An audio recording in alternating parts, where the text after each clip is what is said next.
Until recently, the Catholic Church in Ireland went largely unquestioned as the Republic's highest moral authority, and its teachings on sexual behaviour were simple and strict. Sex outside marriage was not only objectionable, but like murder, a mortal sin. And women who fell under suspicion were condemned by both community and church as fallen women. In Ireland, especially in them days, the church ruled the roost. The church was always right. You never criticised the priest, you never criticised them holy nuns. You did what they said, without questioning the reason why.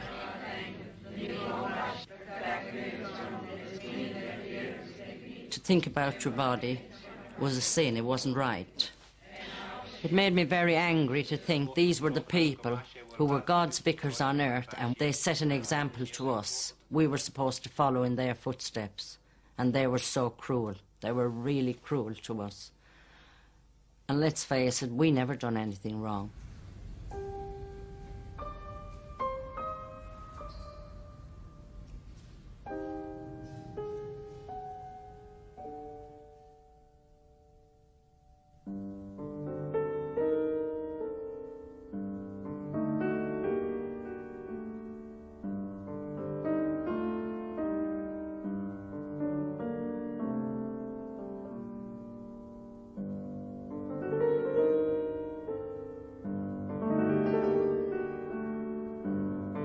Priests in the Catholic Church take a vow of celibacy.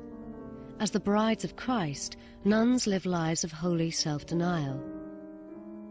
And in Ireland, in a time before sex education or contraception, it fell to the Church to teach young women that chastity in thought and deed was the only protection from the sin of sex. For those girls and young women being brought up in the care of the Church, not only was the message particularly powerful, this power could be cruelly abused. This is the story of 4 such women.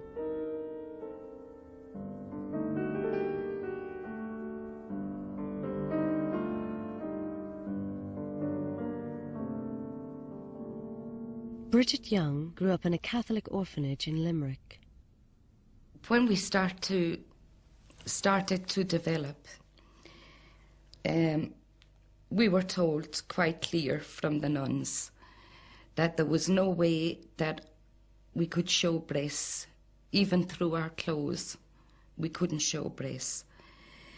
We had to make ourselves as flat as pancakes. Phyllis Valentine grew up in an orphanage in County Clare in the 1940s. When you started developing, they put like a sort of a bodice. It was calico, just 2 straps on it, and it was tightened real tight round you. It was very uncomfortable, I know. The nuns told you, if a girl was nice looking or she had nice hair, the hair was cut, you know? And then when you started developing, and, well, girls, you know how they look down at their bodies when they're young, the nun would notice, or one of the monitors would notice and tell.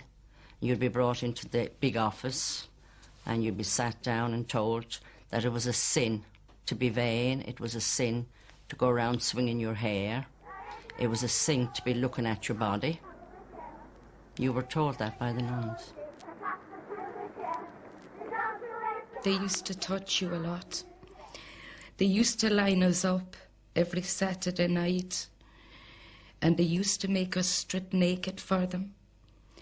And they would be standing at the bottom of the laundry, and they would be laughing at us, and they would be criticising us. And if you were heavy, fat or whatever, shout abuse to us, you know. We had no privacy with them at all. No privacy. They enjoyed us stripped naked.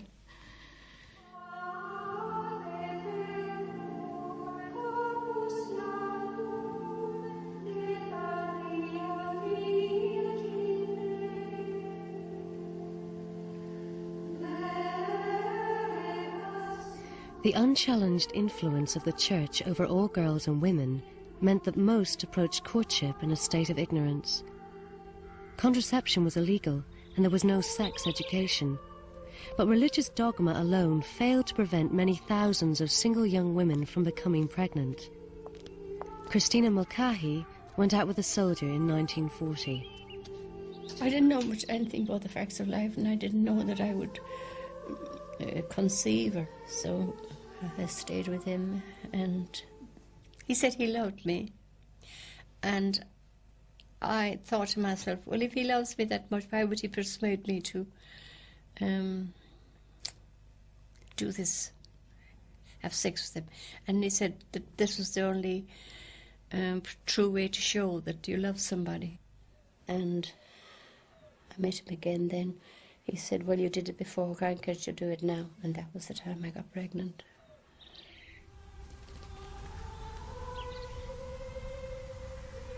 Frequently rejected by their families and with no welfare system, women like Christina were forced to seek refuge in institutions run by nuns. Such places were regarded as charitable, but in reality, they treated the mothers as fallen women in need of punishment. In 1940, Christina had a baby boy and was still hoping to marry his father. I was writing from the home, I was writing letters to him, but he came to see me when the baby first born, and with the nuns had sat at the other end within ear of what we were saying. And he said that I could put his name down for the baby's name, and I discussed that with the matron. But then he was gone, and he wasn't getting the letters that I was writing out. They weren't sending them to him at all. He never got the letters that I wrote out, and I never got any letters from him. So I lost out on him. I would have married him. I loved him.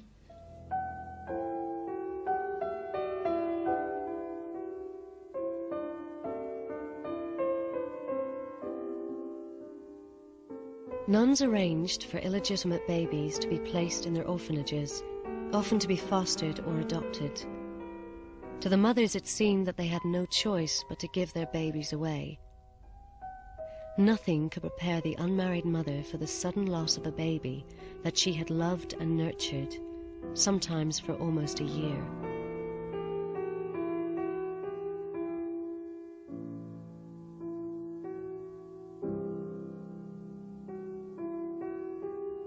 He was only 10 months old when she said to me one day, as soon as you're finished in the nursery, come to my office, and you're going home today.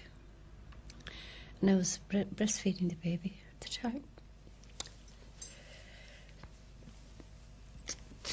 And I said, can I go back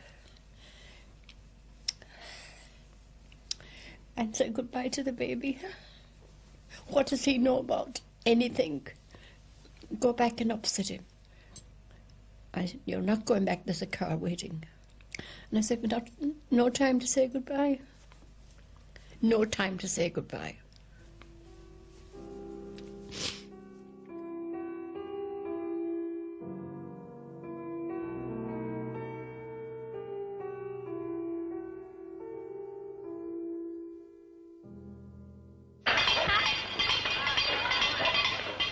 In the village communities of rural Ireland, the stigma of bearing an illegitimate baby was so great that many mothers were rejected by their families.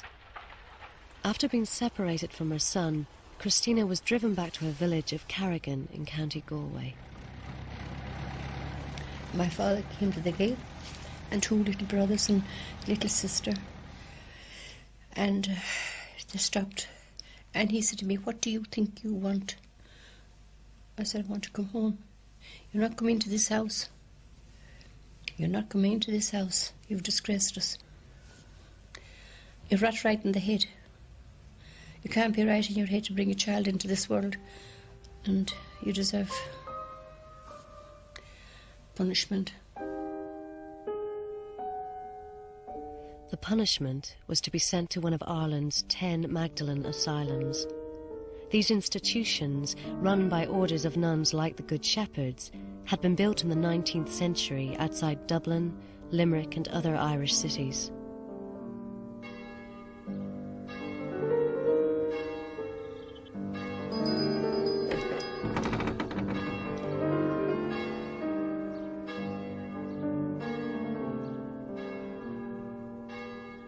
Named after Mary Magdalene, the prostitute who repented and was forgiven by Jesus, the original purpose of the Magdalen asylums was to chastise and correct the fallen woman who had sold her body for sex.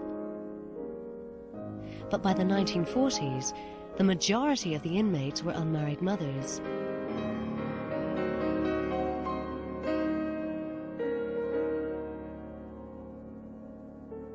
Some girls, however, were sent there simply because of a suspicion that their chastity had been violated.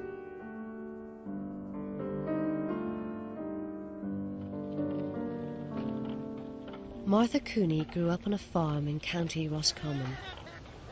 When I was 14, I was sent to a cousin to help on the farm. And he took me to a farm fair. And he had a lot to drink, and on the way home he indecently assaulted me. And I told a cousin what happened, and the cousin reported the matter. And they got rid of me very quickly. The biggest sin in Ireland, well, apart from having a baby in them days without being married, was to talk. You never let the neighbours know. And to get rid of you. There's no talk. There's no scandal. And they weren't sure. So that was the safest bet. Away to Dublin, you see.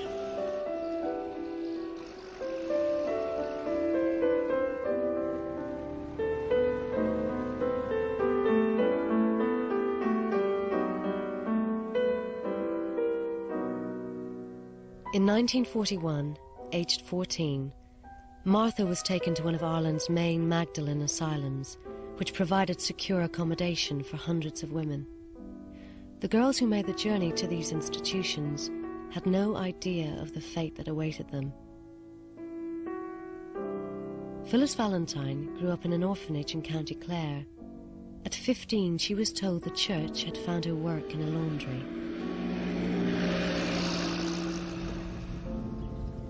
I went with the nuns and the priest, and we went to Galway. And I shall never forget the day as long as I live. These big, big gates opened. All you could see was these bars on the windows, big high walls. And I went in through this gravel path. And 2 or 3 nuns came out, and a priest came out. Well, he was a bishop, I think. He had a red robe on. And he came out to meet me. And I was brought in this long, long corridor.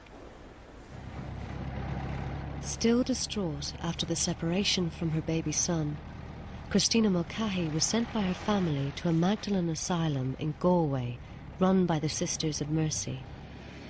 I felt like, I think I'd gone crazy. I was full of breast milk. I didn't know how I would explain to the nuns how I felt, and I could feel a fever in me, and I was sick. I think I went to their sick bay for about a week, and when I came out of there, my clothes were confiscated, and I was put into this old brown coarse material. They took away my clothes, and they gave me this horrible, ugly, drab, I suppose it was uniform. They were shapeless, and they were meant to make you as ugly as possibly could. She told me I'd have to have my hair cut because my hair was long, and she said they didn't allow long hair, that my hairs have to be cut, but I had it nicely tied up in a ponytail, and I wanted my hair long. And I think I started crying, but my hair was cut. It was cut right up to about my ears.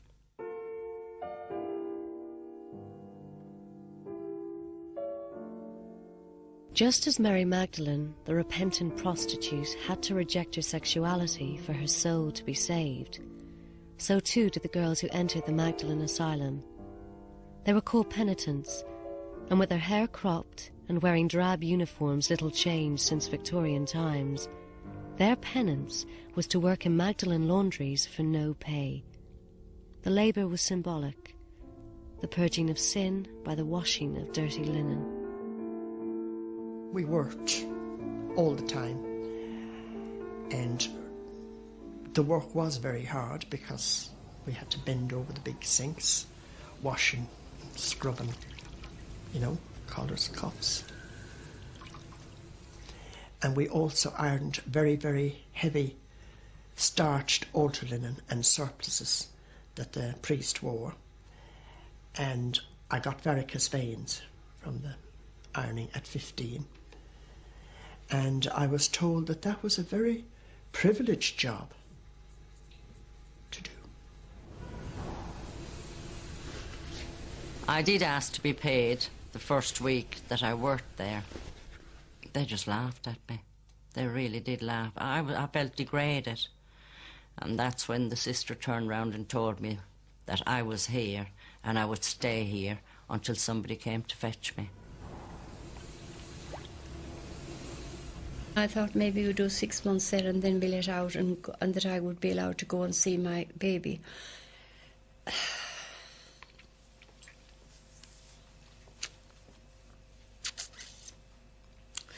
And when I went, first place they put me into the laundry. So I used to keep saying, when do you think I'll be going home, or when will I be going out? And one day, one girl said to me, once you come here, you won't be going out.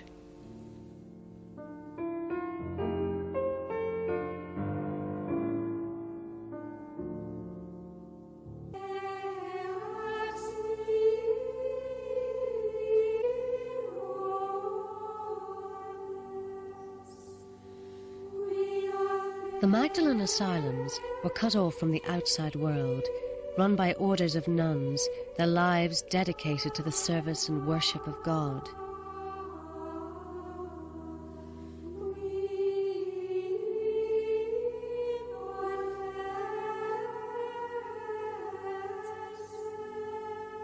Some of the penitents were not told why they'd been sent to work in the laundries. Phyllis Valentine only discovered the truth after several years' incarceration. When I was young, I was thought to be pretty. Well, some of the girls thought I was quite pretty. I had quite nice hair. And I did ask Sister once why I was sent from the orphanage straight to the Magdalene laundry. And this sister said to me, "You're as pretty as a picture." And I hadn't heard what she said first, and I asked her to repeat it. And she repeated, "You're as pretty as a picture," she said. And she said, "The nuns sent you here because they were afraid you'd fall away. Falling away meant you'd get pregnant, and that would be another mouth for them to feed. So it was best for you to go to the Magdalene laundry, stay there, which was dominated by nuns and priests, and they knew then that you wouldn't get into any trouble." So I was put to the Magdalene laundry for that reason only.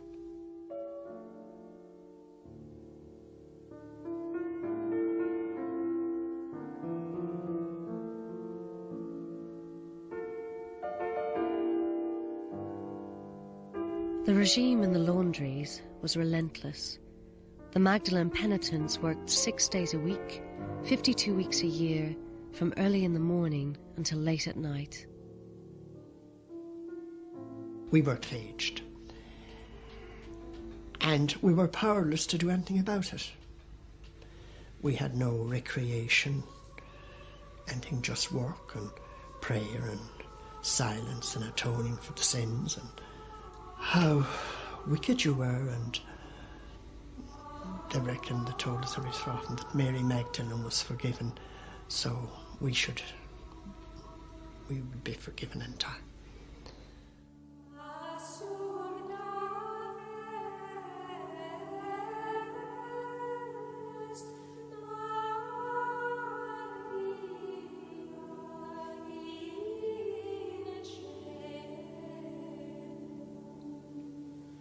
We used to have to bow to the nuns every time that we saw them. And if a nun was coming towards you, you had to stand still, like to let her pass as a mark of respect. When you committed a small misdemeanor, you had to kneel down in front of the nun and you had to say, "I am so sorry, Mother. Please forgive me. I won't do it again." And she graciously forgave you.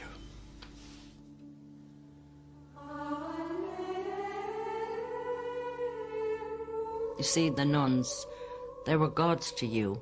You didn't dare question them. What they done was right, and you followed their instructions to the letter. You didn't dare. It was simple as that. You just done what you were told. We were told that special friendships wasn't allowed in there. And the only thing that made you happy was the love of God. And to be detached from all things and people was a truly spiritual way.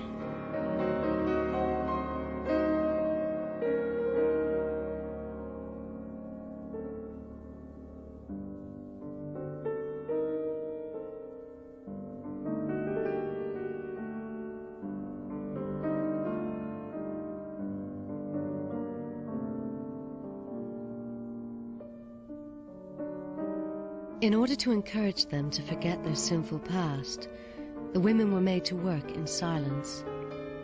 But after 6 months in the Magdalen Asylum, Christina Mulcahy had not yet given up hope of being reunited with her son and was desperate for news of him. A young girl came in, and we're not supposed like to ask any questions of anybody, where they came from, or were they from the street, or what area they came from, or anything. Let them come in and not even be friendly with them, you know. This girl was sent to the section I was in. I said, "Did you come from the baby home, the mother and baby home?" And she said yes. And I asked, did she know about my little boy? And she said, oh, he was okay, and she knew him, and that he would soon be boarded out. And I went berserk, nearly went mad, and they wondered why I was crying. And she said to me one day, this nun said to me one day, why was I upset? And I said, I think it's coming to the time that my little baby will be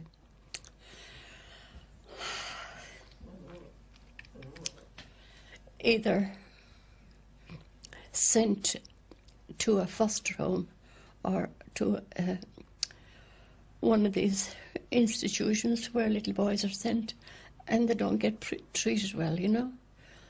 And I couldn't pass my views on, but I said when he was a baby that I didn't want him adopted, ever. And the women there were absolutely desperate to find out where their children were. Absolutely desperate. And when they did say that the children was adopted, it was very sad. It was really very sad. Because all the girl could do was cry. That's all she could do. There was nothing else she could do, cry.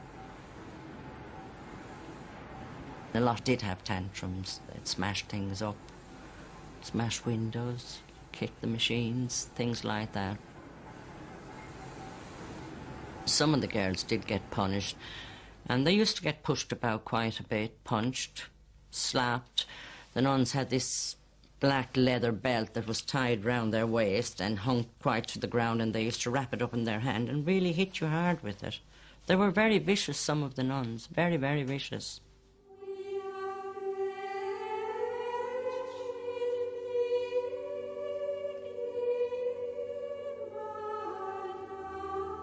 The regime worked to break the remaining bond between the mother and the separated child. However, Christina was not a willing penitent. I stopped working. I stopped. I went and sat down. I sat in the recreation room, and wouldn't come out of the recreation room. They asked me to leave the recreation room. I went and sat on the stairs. They locked the recreation room door, and I sat on the stairs. And it was then that the sister came up, and she had this belt around her, and the end of the belt, it was a long, like a strap. And she was waving the strap. You know, she's waving this thing about to get off the stairs and go to work. I said, you promised me that I go out to see my child. You promised me I'll go to work. You promised me I go to see my child. That's all I am asking. I'm a sensible person.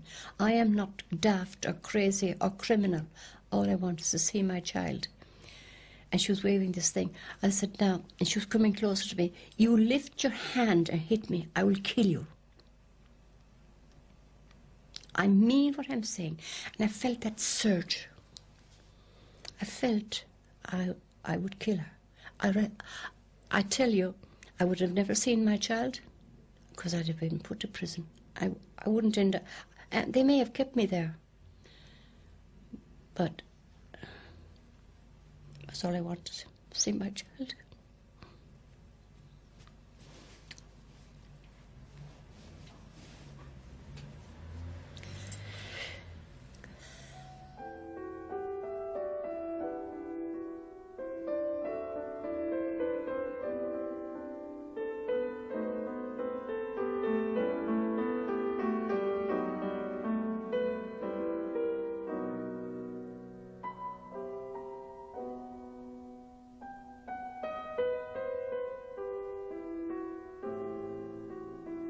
Limerick's Magdalen Asylum had an orphanage attached. Some of the children were those of the penitents, but they were kept in strict isolation from their mothers. Bridget Young grew up there in the 1940s. We were not allowed to talk to the Magdalens. We weren't allowed to look at them. No contact with them whatsoever, because we were made to believe that they were very, very bad children. There were people who were devils, they were sinners. Sailor, soldier, sailor, rich man, poor man, Any contact between the Magdalens and the orphans was forbidden. Whenever the beds were changed down in the orphanage, we took all the heavy linen up to the Magdalens, to the laundry, but the back gate was always locked, and when they would hear the trolley coming, one of them would actually come out and take the linen in. Well, this particular day there was two of us, and we wheeled up the linen as usual, and there was a Magdalene standing at the back gate when we got there. She said to me, "Do you have a child down there by the name of Margaret Moore?" And I said, "Yes, we do." She said, "That's my child, and I don't know what she looks like, but I haven't seen her since she was a year old." So she was trying to make arrangements with me to bring this child up on top of the flat roof over the infirmary, and she would come out at the back gate if I would bring the child to the railings, and I agreed I would. But I got caught that same day. One of the nuns was coming out of the chapel. She started clapping her hands and, running, and just flew over to the back gate of the Magdalene laundry, just grabbed two of us by the ears, run us right down the hill, brought us into the Reverend Mother, and the Reverend Mother took it from there. She asked us to wait in the back a shed, and she would be in to deal with us, you know, after that. So we went into the back shed, and she came in with a great big long rubber, black rubber. It wasn't a belt, but it was something that she had specially made for the children, to beat the children with. And a scissors and an open razor. And she shaved both our heads and gave us a severe beating. And after she did that, she grabbed the two of us again, and she made us look in the mirror to see what we had looked like after she had finished with us. And that's what happened. And I'll never forget what looked back at me. Totally devastating. Your forehead all swelled up, under my chin all bleeding where she had stuck the scissors wide open. The blood running into my eyes totally closed, and she was making us open them eyes and look in that mirror. And you're not so pretty now, are you? I'll never forget that day.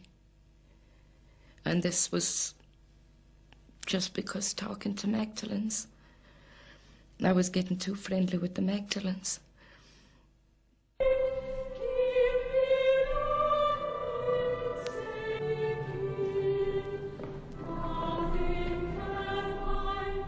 Priests made regular visits to the Magdalen asylums to conduct mass and take confession. Christina Mulcahy, having defied a nun's authority, had to seek further absolution for her sins. You're in a screen, you're inside a box in a screen, and when I said that I had something more to say, like that I wanted to make a general confession, and he said, well, come round, come this side and sit here and tell me about it. And he was all exposed, and I couldn't believe. Well, I thought it'd be my word against him, you see. If I go and sell, Sister Paul would be the only one I could go to. And I told her. And I was told to be quiet and not keep my mouth shut. I said, Sister Paul, why are you saying things like this to me? You think that I'm crazy in my head, that I didn't see this thing? He denied it straight away. I said, you're not a man of God. You really are not. And I said I didn't want any more. And I said I wouldn't go to confession or go to church anymore. So I sat on the stairs and on a Sunday and wouldn't go. So the next thing was they cut all my hair off.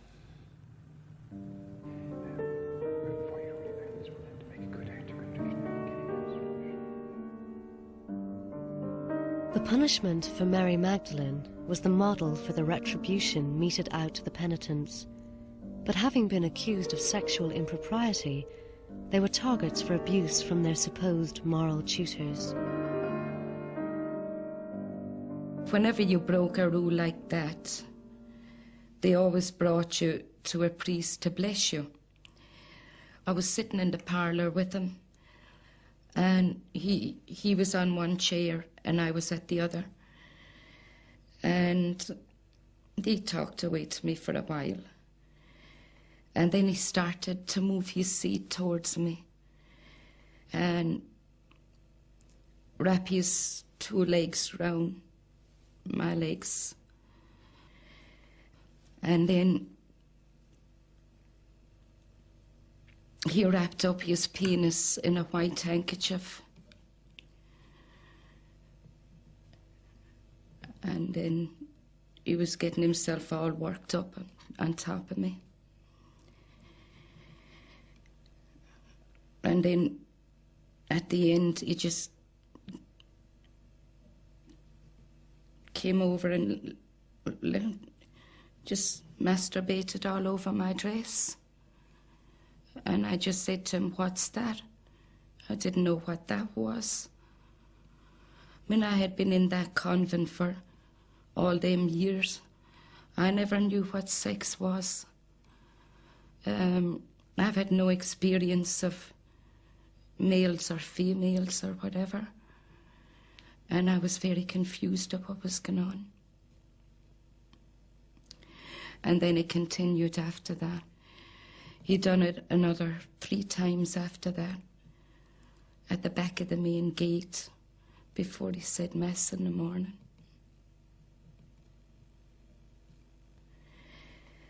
If I had tried to talk about that to any of the nuns, I would have been a Magdalene. That's not something you would have spoke to the nuns about, or any other child there. You just didn't talk, and that was it. I was too frightened to talk, because I didn't know what I was talking about anyway. I mean, I didn't, although I knew what he'd done, but could I explain that in my own words? No, I couldn't explain that. I knew something wasn't right about the whole thing, and yet, the nuns were the last people you could talk to. You couldn't do that.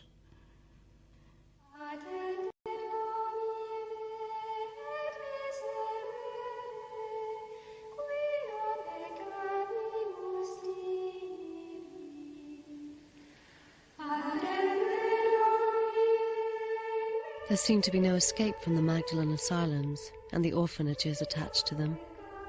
The penitents were virtual prisoners, unaware of their rights and without any sign of when or how they could leave. Many believed that their fate was to work in the laundries forever, and some remained there all their life. The nuns would say, "Oh, your life isn't worth living now. You've fell from grace, and your respectability is gone, and you better make your mind up to stay here for your life." And I say, I've got a baby, and I'm going to go out. I'm going to get out of here, and I don't care how I get out of here, but I'm going out of here.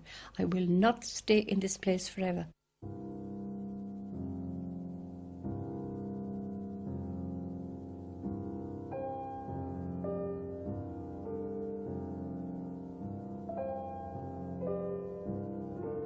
Few did escape, but the walls were that high, you'd be cut to ribbons. There was like barbed wire. There was also iron spikes sticking out of the walls. It had to be planned. You couldn't just at the spur of the moment say, "I'm going," and go. There was one way the girls did escape. When the cattle were being brought in and driven by the old lady, they would sly out the side entrance as she was locking up the main gate. Maggie was letting the cows in, and as she went on ahead, I slipped out the other side. She went that side of the cows, and I slipped out that side, and I went into the street and got away and went straight to my friend's house. And just as I was on top of the street going into my friend's house, the bell started ringing. The nuns didn't like it when anyone escaped, and then all hell would break loose and all the bells would go off, and then we'd be all delighted because we knew somebody had got out once them bells started ringing. The nuns would be scurrying round, really scurrying from one place to the other. I said, "Let me come in quickly, let me come in quickly. The police will be here in a minute." Where were you? What is it? Were you in prison?" I said, No, I was in that madhouse up the road." So she said, "Oh, come in. She said, what's it all about? And I said, "I had a baby, and they put me in there. My parents, father and mother, put me in there." All I could think about was my child, and I found out that he was fostered out. But I couldn't stay around because I was afraid that if they caught up with me, I'd go back again. And if my parents found out where I was, they would send for me. Christina made her way to Northern Ireland to work as a nurse. She had spent 3 years in the Magdalene Asylum before her escape.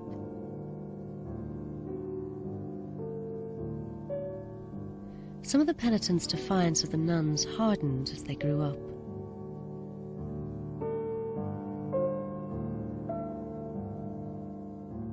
I started to rebel. I thought, I'm 21, 22 years of age. I'm going to be here forevermore, you know. I want out. So I wouldn't do my work. They used to lock the dormitories. So while the girl had gone down the clock, I lay under the bed so she didn't spot me. And when the door was locked, I lay on top of my bed. I miss Mass, I miss my dinner, I miss my breakfast, I miss my tea. And I'd let my hair grow, and it was way down my back. It was really nice, thick, shiny black hair. And the sister come along, get that hair cut, she said. This lady's going to cut it for you. And she had the lady beside her with a shears to cut my hair. So I really kicked up a stink. I punched the door. I did lose my temper, but I was determined she wasn't going to cut my hair. And I won. She didn't cut my hair. She left me alone.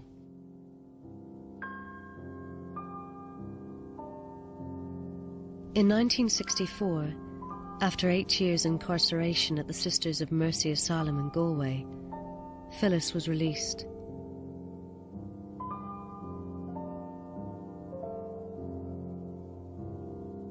Some of the penitents were eventually tracked down by sympathetic relatives.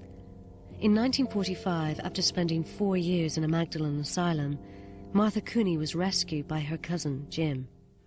On the day of my release, it was a wonderful, exhilarating feeling, I suppose you'd call it.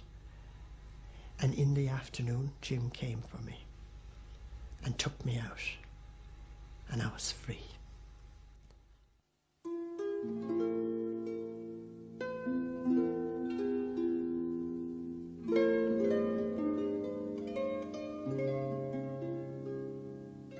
Adapting to life outside, though, was an awesome challenge. I was wondering if I'd be able to make it on my own.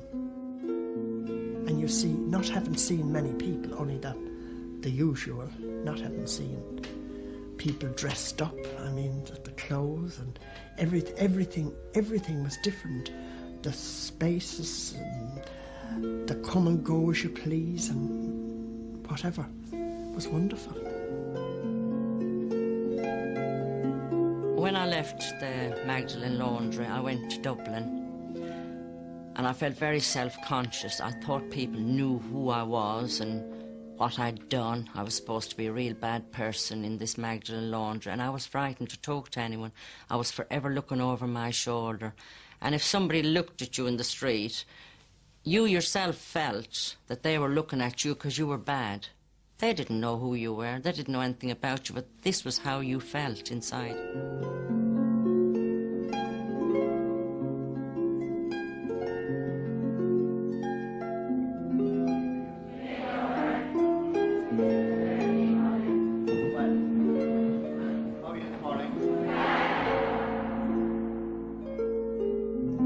In 1956, Bridget Young left the orphanage in Limerick.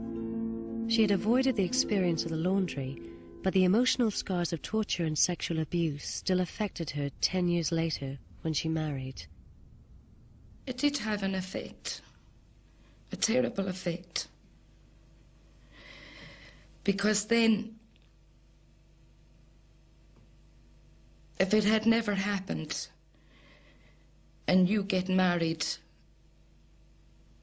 and you have a good man, whatever, you can't really fall into that marriage and feel that you're happy with that marriage. Because at the back of your mind, you don't want to know. You know, it's something that I think because of the way it was done, I just didn't want to know anything about it. You know, your sex life, it doesn't last. You just don't want. It haunts you.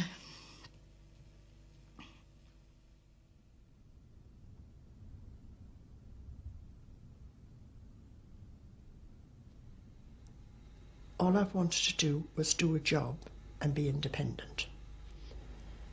But I have never wanted to marry or make a commitment to anybody. because I never wanted anybody to have power over me or chain me ever again.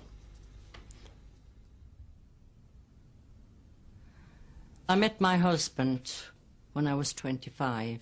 He was quite a nice man. We got on very well. But I didn't like the sexual part of the marriage. I didn't like it at all. I felt it was wrong. He was very patient for a long, long time. He was very, very patient.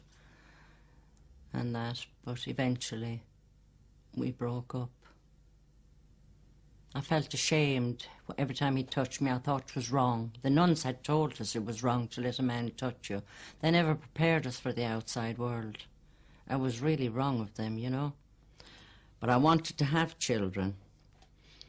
And I did have children from my husband, beautiful children. Christina Mulcahy also married and had children, but she was haunted by the memory of her first baby boy, whom she kept secret for over 50 years. I've lost shame and respect and pride and everything that went with it. Any girl that has a baby out of wedlock is a fallen person, and they have no luck. They lose their respect. And I didn't tell my family, I didn't tell anybody till I told them 6 months ago. That was it.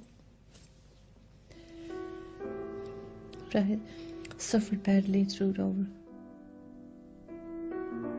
With the help of her family, Christina was finally reunited with her son. She died in February 1997.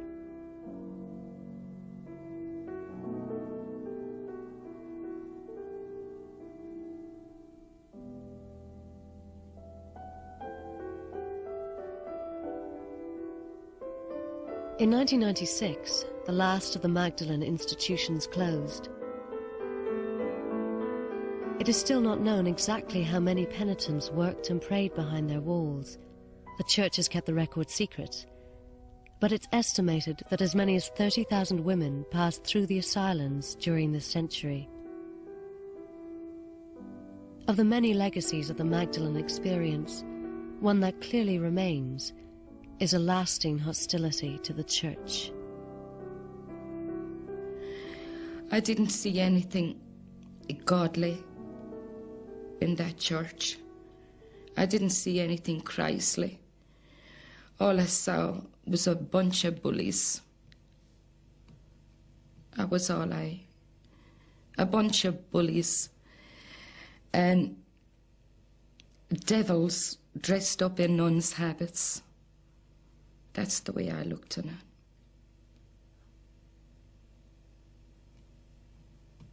I feel nothing of the Catholic Church. The day I left the Catholic Church, I left that with them. Nuns weren't supposed to be cruel. They were sisters of mercy. They didn't show us any mercy. They weren't supposed to do what they'd done. So I always said if there was a just God in heaven, we wouldn't have suffered like that.